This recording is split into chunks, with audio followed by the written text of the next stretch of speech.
Hi guys, сіздермен міне осы 12 шақтың соңғы үшеуіне келдік, ұзақ жол жүріп келдік. Сондықтан осы соңғы 3 сабағымызға да мықты дайындықпен назарларыңызды барлығы менде болсын. Себебі алдыңғы сабақта сіздермен perfect шақтарын бітірдік, present perfect, past perfect және future perfect. Солардың ішінде енді жиірек кездесетін ол present perfect болды, ауызекі сөйлеуде болсын, жазуда болсын жиі кездесетін. Қалған екеуі де керек, әрине кездеседі, олар да бірақ present perfect қарағанда сирегірек. Тура сол сияқты бүгін бізде present perfect continuous шағы болады. Енді бұл да ауызекі сөйлеуде, разговорный речьте жиі кездесетін шақтардың бірі. Бірақ та кішкене қиындау болуы мүмкін, бірақ та сонда да барлық назарларыңыз менде болатын болса, мен сіздерге өте қарапайым және жеңіл түрмен түсіндіріп беретін боламын. Сондықтан босамаймыз, назарларыңыз менде болсын. Және сіздерге бұл сабақта present perfect нақты continuous қай кезде қолданатын және present perfect пен present perfect continuous'тың айырмашылығын, past simple мен айырмашылығын соны көрсетіп беретін боламын. Сондықтан қараңыздар, байланыстырып бәрінің айырмашылықтарын нақты ашып талдап беріп отыратын боламын. Кеттік онда. Қараңыздар. Жалпы present perfect continuous деген бұл present perfect деген қандай? Мінсіз деген сөз, идеальный деген сөз негізі. Present perfect енді бүгінгі өтетініміз continuous. Present perfect continuous. Бұлай айтқымыз келеді, бұл жалпы бұл шақтың ең маңызды назар аудару керек нәрсесі. Бұл бір іс-әрекеттің әдеттегідей бұл бұрында басталып, қазіргі уақыттағы дейін жалғасқан іс-әрекет. Бұл жерде present perfect'та сіз нәтижеге көңіл бөлетін болсаңыз, мысалға оқып қойдым, уже жаңа ғана жасап қойдым деген сияқты нәрсеге көңіл бөлетін болсаңыз, present perfect continuous'та бұл жерде оған көңіл бөлмейсіз. Сіз сол іс-әрекеттің қаншалықты ұзақ болғанына көңіл бөлесіз. Мысалға, қазақ тілінде айтайын, айтасыз ғой, мысалға, мен кітап оқып отырғаныма жарты сағат болды. Немесе ең көп кездесетіні, мен ағылшын тілін үйреніп жүргеніме уже 2 ай болды. Бірақ та менде әлі нәтиже жоқ, немесе мысалға тамаша нәтижеге жеттім деген сияқты. Сол сияқты қаншалықты ұзақ үйреніп жүргеніңізді айтқыңыз келген кезде, міне дәл осы present perfect continuous шағын қолданамыз. Керек емес деп ойламаңыздар, үйреніп алыңыздар да сөйлеген кезде осыны қолданатын болсаңыздар, ағылшын тілін енді меңгергендігіңіз, грамматиканы жақсы білетіндігіңіз көрінетін болады. Мысалға былай айтқыларыңыз келеді, көбінесе былай айта саламыз көбінесе. I learn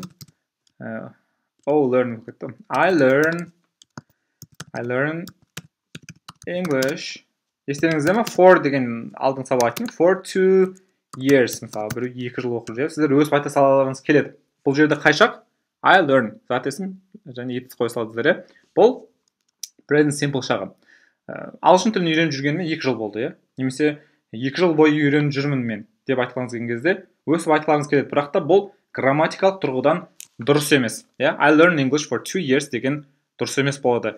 Бұл жерде біз осы кезде, дәл осы кезде I have been learning English for 2 years.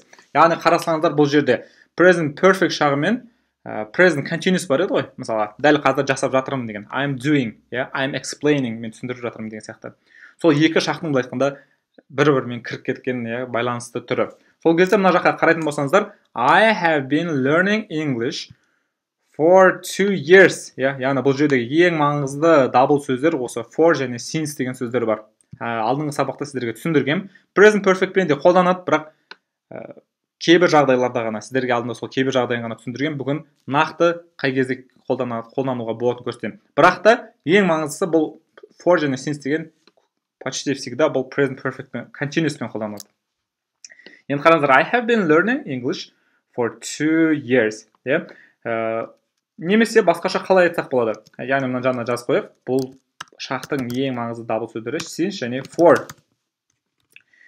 For деген ұзақтықты білдіретін еді. Енді сіз айтқыларыңыз келеді, мысалға бір курсқа қатысып жүрдіңіздер, 2019 жылдан бері сіз ағылшын тілін үйреніп жүрсіз. Сонда айтасыз, I have been learning English since деген белгілі бір уақыттан бері, қай уақыттан екен көрсетеді. Since 2019, мысалы 2019 жылдан бері мен ағылшын тілін үйреніп жүрмін. Сол кезде қарасаңыздар, бұл шақтың жасалуы have немесе has, иә, қазір көрсетемін сіздерге.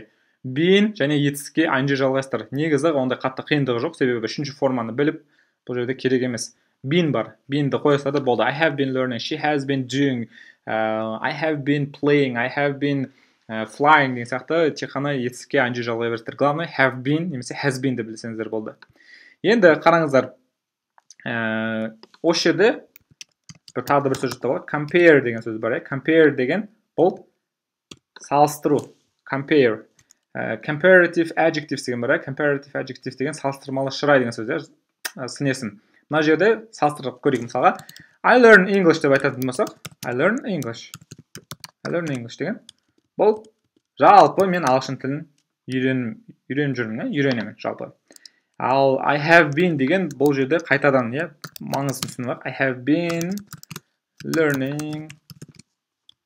learning English for 2 years.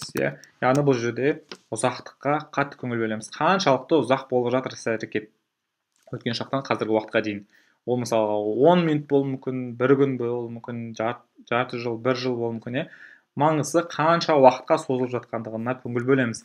Енді қазір қарайық, тағы да бір басқа мысал беріп көрейік, мысалға тек қана ағылшын тілін үйрену емес, тағы да көп қолданатын. Мысалы мен айтайын, осы жерде жұмыс істеп жүргеніме былай айтқанда 5 жыл болды, мен уже бұл жерде біраз нәрсені білемін деп айтқанымыз келсе, қайтадан I have been дейсіздерде working ing жалғай саласыздар болды. I have been working here, осы жерде деген сөз, I have been working here for 5 years. Мен осы жерде жұмыс жасап жүргеніме 5 жыл болды. Немесе қай уақыттан бері? Мысалға since 2015 мысалы, 2015-тен бері осы жерде жұмыс жасап жүрмін деп айтсаңыз болады. Енді бұның жасалуына қараңыздар, көңіл бөлетін болсақ, present perfect continuous'та I, you, we, they мен білесіздер, have еді. I have been doing. Мысалға, ing қосылып кез келген doing мен жасай берейік. Мысалға, мен үй тапсырмасын жасап отқаныма 10 минут болды деп, I have been doing my homework. You have been doing. We have been. They have been doing. He, she'ді has қосасыздар. Осы жерде шатас кетпеңіздер. He has been doing. She has been doing. It has been doing. Мысалға, оның жылап отқанына уже 10 минут болды, ол 10 минут бойы жылап отыр. She has been crying. Болды. Сонымен сіздің сөйлемдеріңіз дайын. Мына жақта қазір бір she мен бір сөйлем жасап өтейік. She has been, мысалға, she has been, мысалға, ол компьютер ойнап отқанына уже жарты сағат болды деп айтқанымыз келсе, she has been playing computer games for 30 minutes дейсілайғы, half an hour деп айтса болды тағы да. For 30 minutes. Жақсы. Қазір осы жердің бір бекітіп алайық, одан ары қаратай нақты енді қай кезде қолданатындығын сіздерге түсіндіремін. So, present perfect continuous. I have been learning for 2 years. Ұзақтығын көрсетіп тұрмын. I have been learning English since 2019. 2019 жылдан бері. 2 жыл бойы for деген. Compare. Let's compare present simple and present perfect continuous. I learn English. Generally, I learn English. I have been learning English for 2 years. Or I have been working here for 5 years. Or we can say I have been working here since 2015. Or she has been playing computer games for 30 minutes. Okay, so let's go on. Go on. Let's continue. Жалғастыру. Continue. Осы жерден шыққанда continuous деген. Енді қараңыздар, сіздерге нақты мына жерде кестемен, суретпен, барлығын нақты қазір сіздерге түсіндіретін боламын. Жалпы present perfect continuous деген ең бірінші қолданысы, ағылшыншасында жазып қояйық, сіздер біліп жүретіндей. An action, іс-әрекеті, action деген. An action started, өткен шақта басталады, қайтадан, білесіздер, past, әйтеуір бір уақытта басталады. An action started in the past, and still деген әлі, до сих пор, and still happening.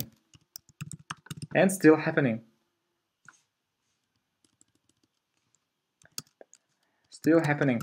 Әлі болып жатқан іс-әрекет, яғни бұл жерде алдынан бері present perfect'те де айтып келе жатырмыз, бұл жерде де іс-әрекет өткен шақта басталады және әлі күнге дейін жалғасып жатады. Бұл жерде present perfect'те мысалға қазір уақыттағы нәтижесі маңызды ғой, мысалға мен уже оқып қойдым, мен жасап қойдым деп. Ал бұл жерде іс-әрекет бітіп қойғандығы маңызды емес, результат маңызды емес. Бұл жерде іс-әрекеттің қазіргі уақытқа дейін қаншалықты болып келе жатқандығы, себебі ол іс-әрекет жалғасуы да мүмкін. Мысалға қараңыздар, I have been teaching. Мен енді қанша жыл үйретіп оқытып жүргенімді қарайық. I have been teaching for 5 years. Қараңыздар, мен ағылшын тілін үйретіп жүргеніме 5 жыл болды. Қараңыздар, I have been және етіске ing жалғасаңыздар болды, систем сөйлемдеріңіз дайын. Енді мына жақта for деске тұрып алайық 5 жыл бойы. For яғни ұзақтықты білдіреді, қаншалықты ұзақ екен. For 10 years, 10 жылға. For 15 minutes, for 9 months, for 20 years, for the rest of my life. Өмір бойы. Since деген қай уақыттан басталғанын көрсетеді. Last Tuesday, last January 2001 деген сияқты қай уақыттан басталғанын көрсетеді. Бұны түсінікті деп ойлаймын. Енді бұл жерде мен ағылшын тілін үйретіп жүргеніме 5 жыл болды. Мен бұл жерден тоқтатып қояйын ба? Жоқ. Мен ол іс-әрекет әрі қарай да жалғаса беретін іс-әрекеттер бар. Сол кезде сіздер present perfect continuous жағын қолданасыздар. Мысалға, айтсаңыздар болады, кітапты сіз әлі оқып бітіріп қойған жоқсыз, бірақ айтасыз, мен кітапты оқып жатқаныма 10 күн болды. Просто бұл жерде результатты айтпайсыз, қаншалықты созылғандығын айтасыз, қаншалықты ұзақ болғанын. 10 күнге, I have been, осынша жаздық, мысалға, she мен жасап көрейікші. She has been reading for 10 days. 10 күн болды оны оқып жатқанына. Ол арғартай да оқи береді, іс-әрекет жалғаса беретін болса, осы present perfect continuous жағын қолданамыз. Since мен жасап көрейік, мысалға, she has been driving, мысалға, ол машина айдап жүргеніне, he мен жасайық, оларға. He has been driving since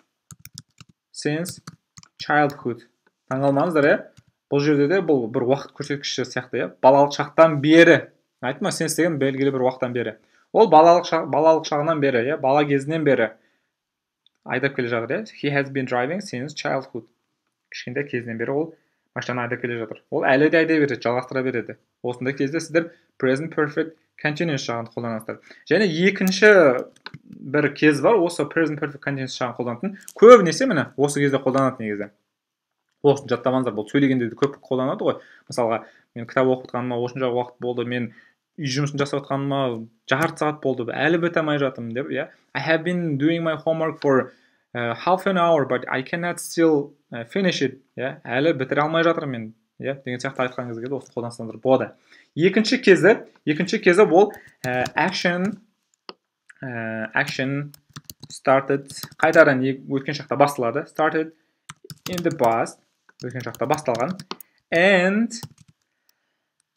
has just stopped. Present perfect'қа қоса кетеді, бірақ бұл жердегі айырмашылығы іс-әрекет өткен шақта басталып, дәл қазір біту керек. Ондай ситуациялар, мынандай кезде болады. Мысалға айтайын, былай айтасыз, мысалға, біреу жүгіріп келе жатты. Асығып, немесе үйге асығып, жүгіріп келе жатты. Үйге кірді, ол терлеп кеткен, ыстық, қып-қызыл. Сіз сұрайсыз, Why are you red? Мысалға, не үшін сен қызарып кеткенсің, не үшін қып-қызылсың? Сол кезде айтады, I have been running. Ол дәл қазір аяқталған іс-әрекет. Дәл қазір ғана тоқтады, оны сіз результатты көріп тұрсыз. Осы кезде сіз present perfect continuous жағын қолдансаңыз болады. Ол қып-қызыл, сол кезде айтады, мен жүгіріп келдім. Енді сол осындай кезде осыны present perfect'ті қолданады. Немесе тағы да бір мысал бар. You look tired. Біреудің түріне қарайсың, жұмыстан келген, немесе білмейсің, бірақ шаршап тұр, өте шаршап тұр. Сол кезде айтасыз, you look tired. Сен шаршап түрің шаршаңқы болып тұр, иә? You look tired. Сұрақ қоюда да қазір үйреніп, потом тағы да көрсетемін. Have you been working all day? Сен қаншалықты ұзақ екенін көрсетіп тұр, қайтадан көріп тұрмын. Working all day. Күні бойы жұмыс жасағансың ба? Өйткені түрінен көрініп тұр, жағында ғана аяқталған іс-әрекет. Сол сияқты іс-әрекеттерді сипаттаған кезде, an action started in the past and has just stopped. Осы кезде, және an action started in the past and still happening.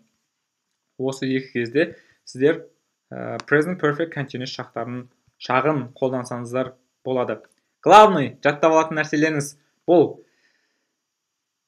іс-әрекеттің өткен шақтан қазіргі уақытқа дейін қаншалықты ұзақ екендігін туралы айтқан кезде қолданасыздар. Яғни for және since сөздерін қолдану арқылы жасалынады. Енді осы жерге сіздерге түсінікті болды деп ойлаймын. So, тағы да қазір мысалдар келтіріп жатамыз. Present perfect continuous. We use present perfect continuous when we talk сөйлесу. When we talk about an action started in the past and still happening. For example, I have been teaching for 5 years. Қысқартып қалай айтамыз ана? I have been деп айту, маған өзім де қиналып кеттім.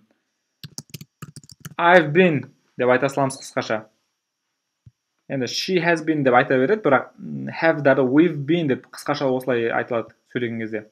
I've been teaching for 5 years. Мен ағылшын тілін үйретіп жүргеніме, жалпы сабақ беріп жүргеніме 5 жыл болды. 5 жыл бойы беріп жүрмін немесе. She has been reading for 10 days. Ол кітап оқып жатқанына 10 күн болды. Немесе 10 күн бойы кітап оқып жүр. She has been driving since childhood. Ол бала кезінен бері машина айдап жүр. Second, we can use when we talk about an action started in the past and has just stopped. Дәл қазір тоқтаған. Why are you red? I've been running. Елестіріп көріңіздер, шаршап келген. Why are you red? I've been running. Осындай іс-әрекеттер болады. Көзіңізбен прям көріп, дәл қазір тоқтаған іс-әрекет екенін көрген кезде қолдансаңыздар болады. Немесе көресіздер кір да. Why are you dirty? Мысалы, не үшін кірсің? Сөз айтады. I've been working all day. Мен күні бойы жұмыс істеп келдім уже. Or you look tired. Have you been working all day? Жақсы. Енді бұны қолдану үшін әрине сіздер бір-бірінен айырмашылықтарын білу керексіздер. Сол үшін бірінші past simple. Past simple'да бұл қандай шақ еді? Бұл аяқталып қойған, өткен шақта бір белгілі уақытта бітіп қойған. Белгілі бір емес. Өткен шақта бітіп қойған іс-әрекет. For example, I did it. Немесе I went, бару, өткен шақ. I went home. Мен үйге бардым. Бұл жердегі білу керек нәрсе сіздерде нақты бір уақыт болады. Yesterday. Өткен шақта. Немесе last week. Немесе 2 days ago. 2 күн бұрын. Деген сияқты сіздерде осындай дауыс сөздер болады. Өткен шақта екенін білдіретін. Ал present perfect пен енді past simple екеуінің айырмашылығы қалай еді? Present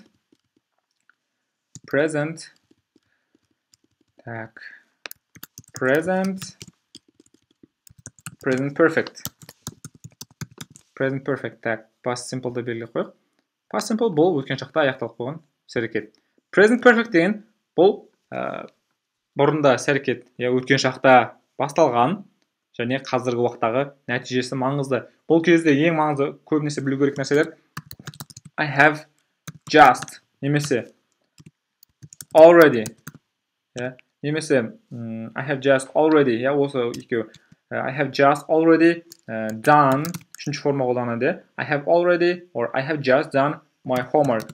My homework. Бұл жерде маңызды болған нәрсе қазіргі уақыттағы іс-әрекет. Нәтиже. Бұл қашан болған маңызды емес. Егерде сіз нақты қашан болғанын айтқыңыз келсе, онда қиналып, present perfect'ті қолданып, үшінші форманы еске түсіріп жүргіңіз келмесе, онда нақты уақыт айтсаңыздар болды. I did my homework yesterday десеңіз, ешкім сізді кінәламайды. Ол уже түсінікті болады. Тағы да present perfect туралы не айта алатын едік? Бұл осындай бұрында басталған қазіргі уақыттағы нәтижесі, және өмірлік тәжірибем бойынша жасап көргенсің ба, иә? Мысалы, have you ever еді, have you ever. Жақсы, осыны еске сақтап алыңыздар. Have you ever been? Болды, көрдің бе? Немесе басқа бір етсіз қой көрейік. Have you ever не десек болады мысалға? Have you ever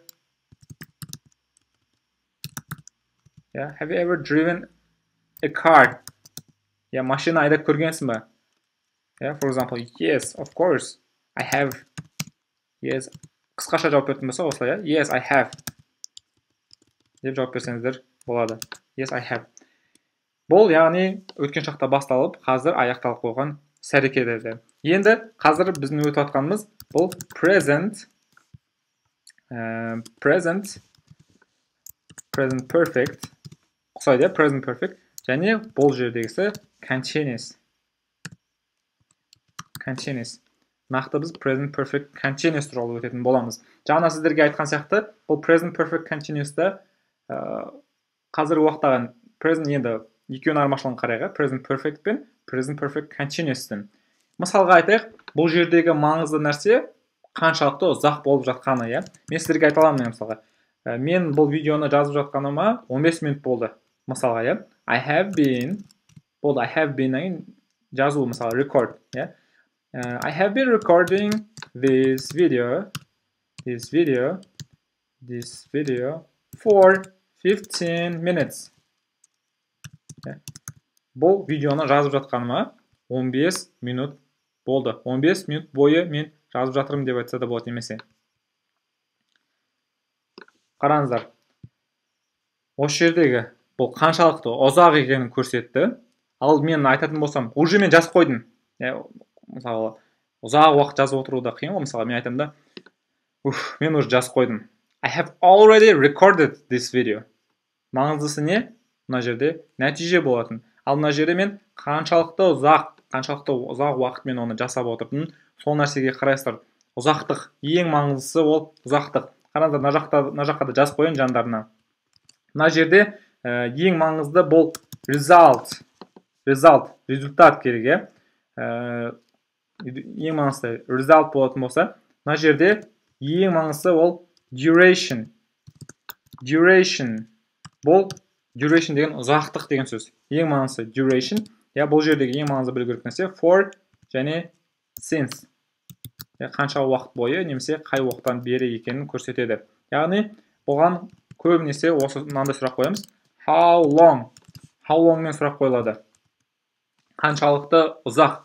Мысалға айтасыз ғой, жақсы бұны қазір present perfect continuous'тан сұрақ жасау, қалай сұрақ жасау керек болады, сол кезде түсіндіретін боламын. Мына жерде тағы да бір көбірек мысалдар берейік. Бағана біз не туралы айттық?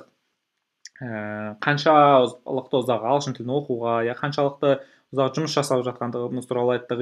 Мына видеоны жазып жатқаныма 15 минут болғандығы, кітап оқып жатқаныма жарты сағат болды деген сияқты.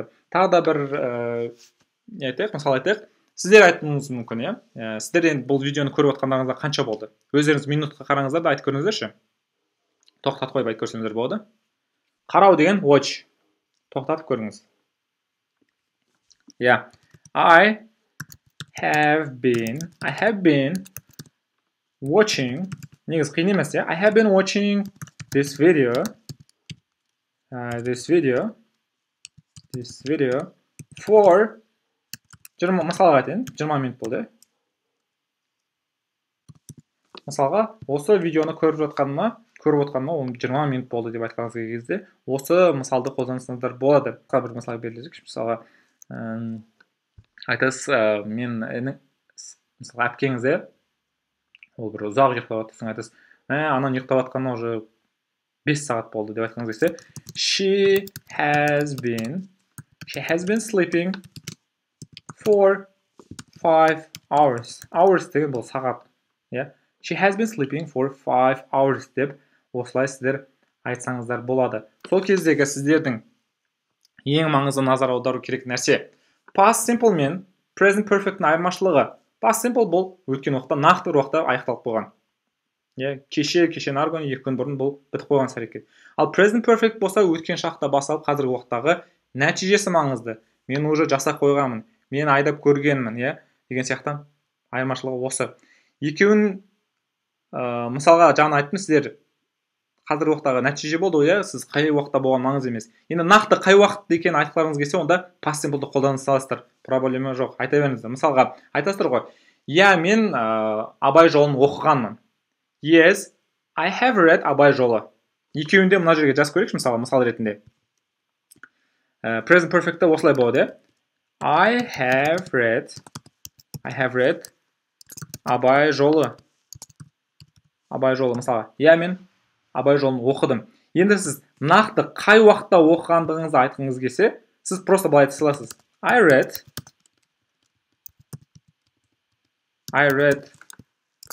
Абай жолы. Мысалға, last year. Алдыңғы жылы оқыдыңыз. Бітті. Осылай, екеуінің айырмашылығы осылай негізі. Алдындағы айтқан сияқты Америкада британецтер енді күшті қолданады, ал Америкада бұлар өсіп айта салады, болды, past simpleмен қатты қиындатпайды. Бірақ та былай да қолдансаңыздар, ол тамаша негізі. Өзім мысалы сөйлеп жатқан кезде speaking'да көбінесе қолдануға тырысамын. Енді жаңа екен present perfect пен present perfect continuous'ның айырмашылығы не болды? Мына жерде результат болса, иә, қашан аяқталып қойғандығы, иә, уже жасалып қойғандығы, жаңа ғана аяқталғандығы, немесе жеп, ішіп, жасап көргендігіңіз болатын болса, мына жерде сол іс-әрекеттің қаншалықты ұзақ екені.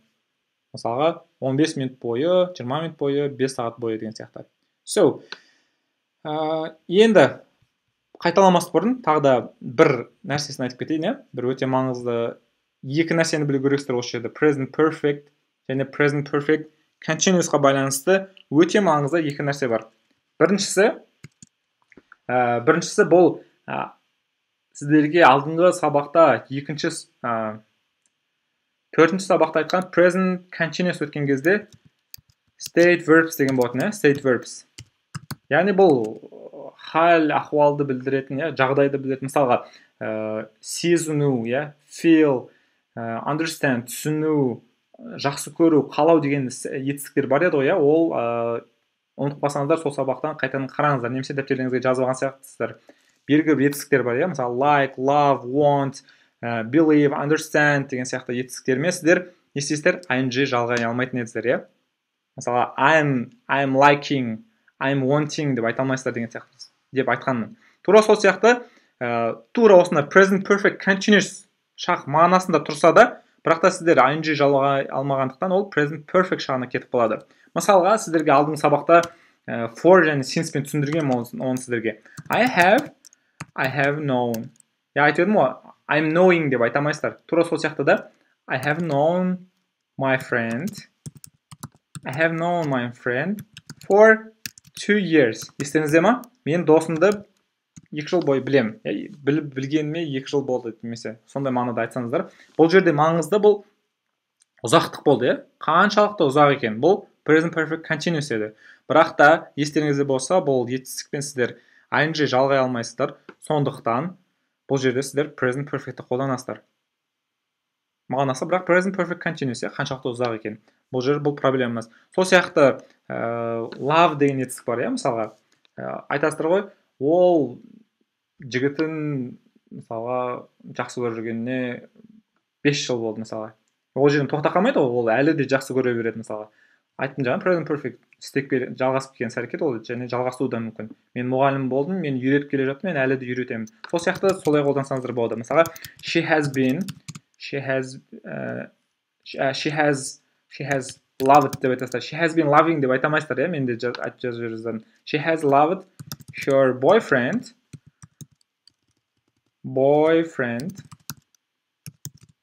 for 5 years. Мысал ретінде беріп жатырмын. Осындай белгілі бір етістіктер бар. Сіздер present perfect continuous мағынасында тұрса да сіздер қолдана алмайсыздар. Және тағы да екінші бір маңызды нәрсе, ол көп жерде айтылмайды, сіздерге айтып кетейін. Нақты айырмашылығын прям бітті болды, по полочкам қойып айырмашылығын біліп алатын үшін. Кейбіреулеріңіз енді бұл шақтар кішкене жоғары деңгейлерге арналған. Осыны білсеңіздер де, бірақ нақты айырмашылығын білмей жүрсеңіздер, осы уақытта мен ажырата алатын кез келді. Мынандай етістіктер болады. Екі present perfect'та да, present perfect continuous'та да келетін етістіктер бар. Мысалға, бұл live және work деген етістіктер бар. Бұл екі етістікті сіздер екеуімен де қолдансаңыздар болады.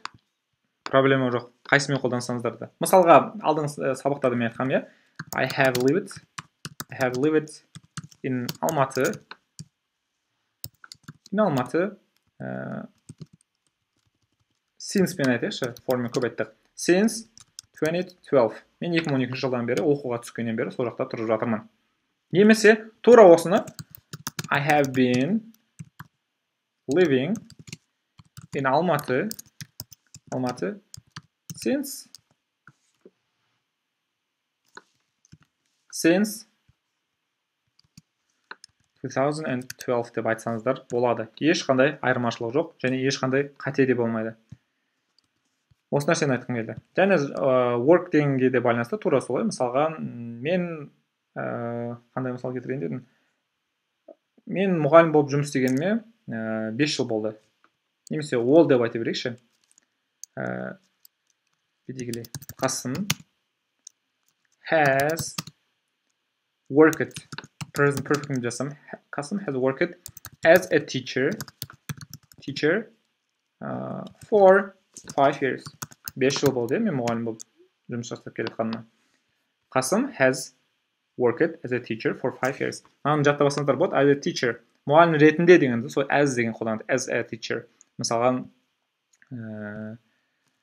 көмек ретінде, as a help деп айтсаңыздар болады. Енді тура осыны Қасым has been working as a teacher for 5 years. Проблема жоқ, екеуі де бола береді. Екеуі де дұрыс ответ. Екеуі де дұрыс жауап болып саналады. Осы жерден қараңыздар. Нақты айтып кетсе, жай сөзбен айтып кетейік. Бұл present perfect continuous деген. Сіз, мысалға, I have been recording this video for 15 minutes деген қарапайым тілмен қалай айтамыз? Бұл, яғни, I started 15 minutes ago. Яғни, ол демек, мен 15 минут бұрын бастадым. And I'm still recording. Мен 15 минут бұрын бастадым, және әлі жазып жатырмын деген мағына ғой, осы present perfect continuous деген. Осындай мағынада келеді. Ең маңызды айырмашылықтарын жаттап алыңыздар, жаңа сіздерге айтып кеттім. Екеуін past simple мен present perfect айырмашылығы, және present perfect пен present perfect continuous айырмашылығын түсіндірдім. Егер де түсініксіз болып жататын болса, қайтадан тыңдап көріңіздер, ол түсінікті болуы мүмкін. Өйткені сіздерге енді нақты түсіндіріп бердім оның айырмашылықтарын. Енді осы жерін бір қайталап алайық. So, the differences between past simple, present perfect, and present perfect continuous. So, past simple, it is finished action in the past. I did it. I went home yesterday, or last week, or 2 days ago. I read Abay Jolo last year. Present perfect. Here the main thing is result. Action started in the past, and the main thing is result now. I have just, or I have already done my homework. Have you ever driven a car? Yes, I have. I have read Abay Jolo. Present perfect continuous. Here's the main thing is duration. How long? We can ask how long. Қаншалықты ұзақ.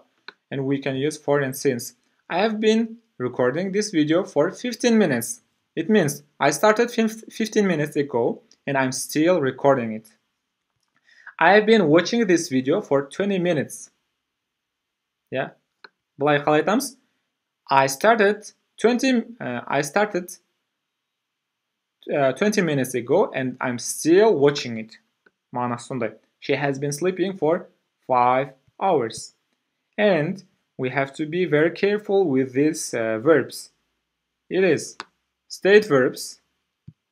The verbs like love, like, want, hate, believe, understand, and so on.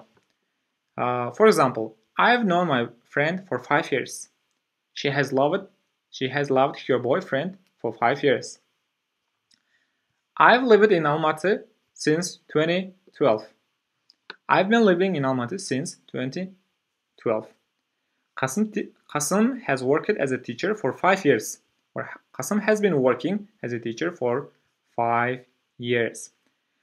Жақсы. Енді ары қаратай болымсыз түрін қалай жасаймыз? Бұл енді болымсыз түрінде ондай көп кездеспейтін шақ.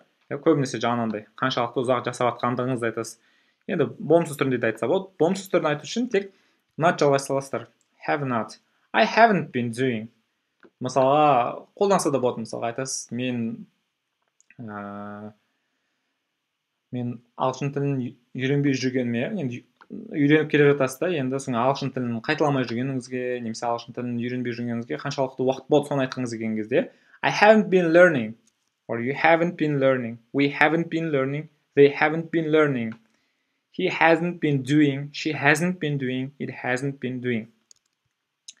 Мысал келтірейік, жаңағы айтқан сияқты. Мысал айттым, мысалы мен ағылшын тілін үйренбей жүргеніме, иә. I haven't been learning English.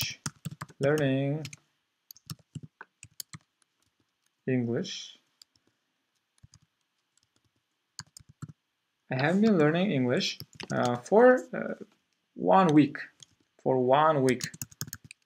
Мысалға ағылшын тілін қайталамай, үйренбей жүргеніме 1 апта болды деп айтсаңыз болады. Немесе айтасыз, енді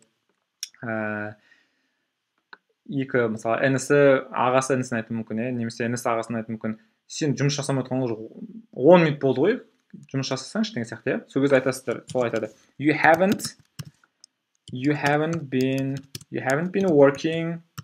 working for 10 minutes. Yeah, you haven't been working for 10 minutes. Сен жұмыс істемей отырғаны жоқ, 10 минут болды. Тағы да мысалға айтайық,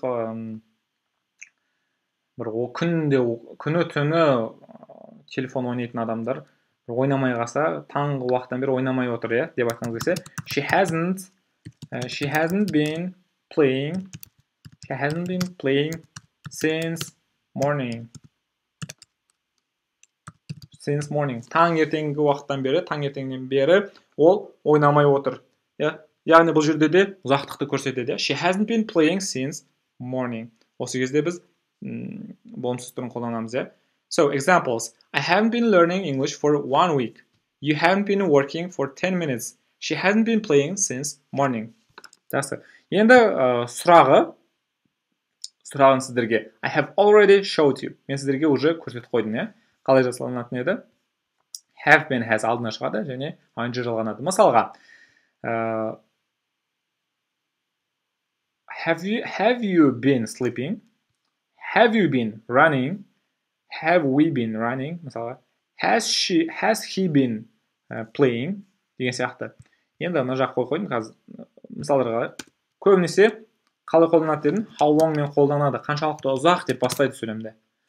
Мысалға, how long have you been working? Жұмыс қаншалықты ұзақ жұмыс жасап жатсың? Енді қазақша жұмыс жасап жатқаныңа қанша болды деп осындай аударылмаса дұрыс болады. How long, мама келеді, сұрайды, ана қыз ұйықтап жатқанына қанша уақыт болды деп сұраған кезде, how long has she been sleeping? Қаншалықты ұзақ, бұл жақта ұзақтықты көрсетеді. Жауап берген кезде жаңа for және since пен жауап бересіздер. Айтады мысалға, жаңа қалай деп айттым? She has been sleeping for 5 hours. Ол көп айтып жүрмін, She has been sleeping for 5 hours. Ол ұйықтап жатқанына 5 сағат болды. Деген сияқты сіздер мысалдар айтсаңыздар болады.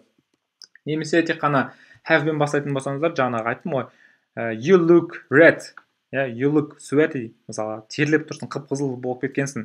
Сол кезде сұрайсыз. Have you been running?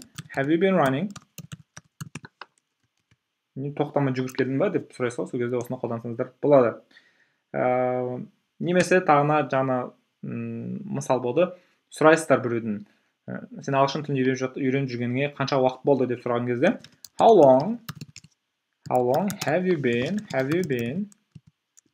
learning English? learning English? How long have you been learning English? Енді сіздерге тапсырмам чатта тапсырма ретінде өздеріңізді ағылшын тілін үйреніп жатқандарыңызға қанша болды? Мүмкін кейбіреулеріңіз менімен бірге осы бастап, 12 марафонды бастап үйреніңіздер. Жауап бересіздер, for example, мен 7-ші сыныптан, сабақтан, мектеп кезінен үйренгенмін, сол кезде I have been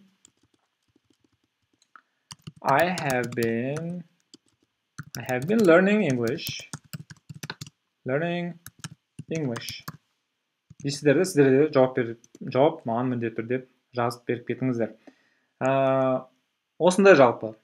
Немесе жаңа workмен болды, қанша болды жұмыс жасап жүрген мына жақта.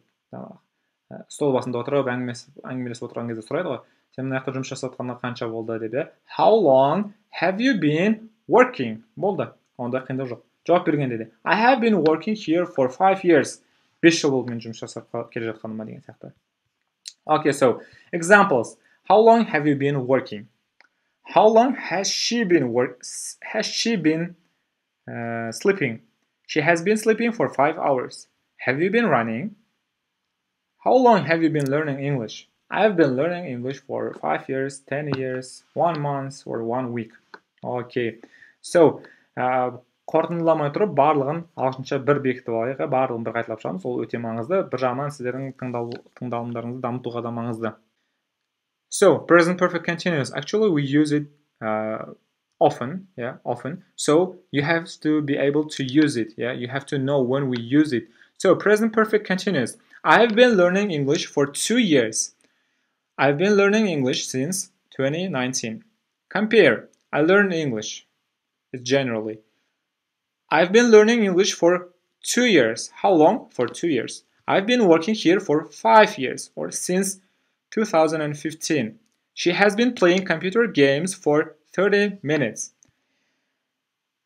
Okay, the positive sentences we make like have, has, and been, ing. I've been working, we've been working, he has been working, she has been working. So, more precisely, when do we use present perfect continuous? We use it, firstly, when we talk about an action started in the past and still happening. It has started in the past and it is still happening until now, and it doesn't stop here, it can continue. So, for example, and we use for and since. The difference, it's for, it's the period, how long it is, and since, point, from which point it started. So, I've been teaching for 5 years. I've been teaching for 5 years. It means I've been teaching from here and it continues until here, and I will continue teaching it. She has been reading for 10 days. He has been driving since childhood. And the second is when we talk about an action started in the past and has just stopped. Why are you red? And you say, oh, I've been running, or you look tired. How have you been working all day? Okay, and the differences also. Past simple, I did it. I went home yesterday, last week, 2 days ago. I read Abay Jolo last year. Present perfect, the main thing is result. I've just or I've already done my homework. Have you ever driven a car? Yes, I have. I've read Abay Jolo. Present perfect continuous. Duration is how long it continues. I've been recording this video for 15 minutes. Or I've been watching this video for 20 minutes. She has been sleeping for 5 hours. It means I started 15 minutes ago, and I'm still recording, or I'm still sleeping, I'm still watching. Okay, very good. In the here you have to be careful with these verbs, state verbs, and live and work. I've known my friend for 2 years. She has loved her boyfriend for 5 years. I've lived in Almaty since 2012. I've been living in Almaty since 2012. Qasim has worked as a teacher for 5 years. Qasim has been working as a teacher for 5 years. And the negative sentences is haven't been and ing. I haven't been working. I haven't been sleeping. He hasn't been working. She hasn't been working. For example, I haven't been learning English for 1 week. You haven't been working for 10 minutes. She hasn't been playing since morning. And the questions it's also very easy. Have you been, or have we been, have I been working?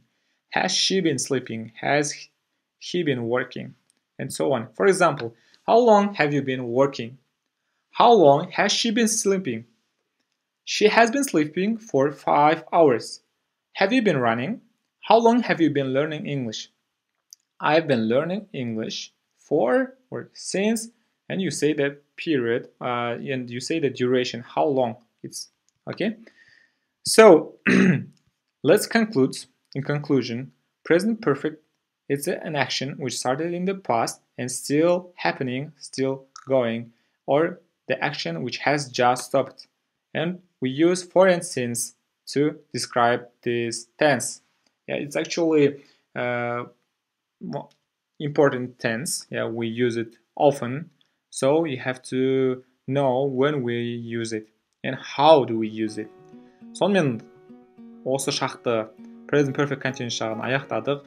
Басқа шақтармен айырмашылығын түсіндірдім. Сіздерге түсінікті болды деген сенімдемін. Я бұл енді кейбіреулеріңіз тестқа дайындалсаңыздар да formal writing, formal paper дейді ғой.